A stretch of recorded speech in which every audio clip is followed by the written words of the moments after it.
कि पेट नहीं भर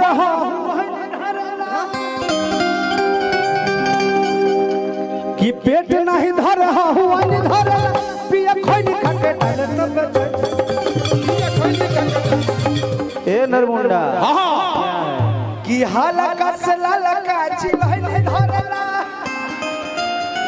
तो नरमुंडा खोइनी खाके डाले तो सब लोग के बेचैनी धरेला। ए मुरली भैया कि हालका से लालका चिलहनी धरला पिया खोली खाके डाले तब बेचैनी धरला पिया खोइनी खाके डाले तो बेचैनी धरेला। पिया खोली खाके डाले तब बेचैनी धरला पिया खोइनी खाके डाले तो बेचैनी धरेला।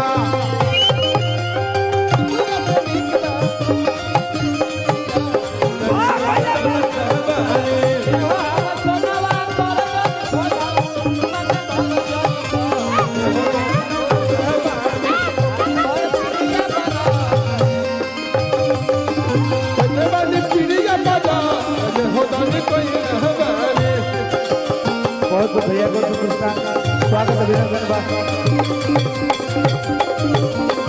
ए मुरली भैया मनु बाबा हो कहाँ मिले कहने बारे कि कान्हा बापा गामा छाया डाढ़ावा में लूंगी डाली डाली हमके धराई दे लगूंगी ए पिंकी पिंकी हो आवा हो पिंकी हमरे सौरभ बाबा की ओर से लाखों लाखों पुरस्कार स्वागत अभिनंदन बा। माँ दुर्गा हार्डवेयर की तरफ से बहुत बहुत पुरस्कार राहुल बाबा। कि कान्हा बापा गामा छाया डाढ़ावा में लूंगी मारी मारी हमके धराई दे लगूंगी कि पेट नहीं भर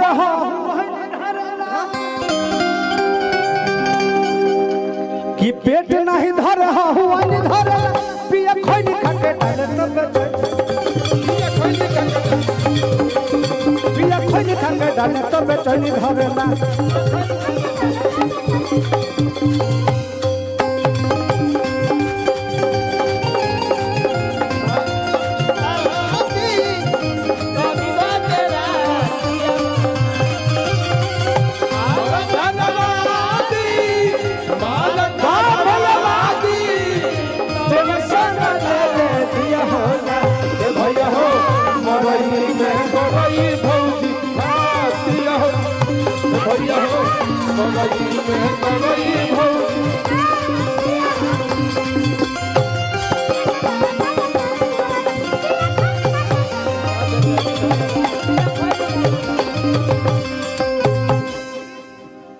बोली बाबा महेंद्रनाथ की।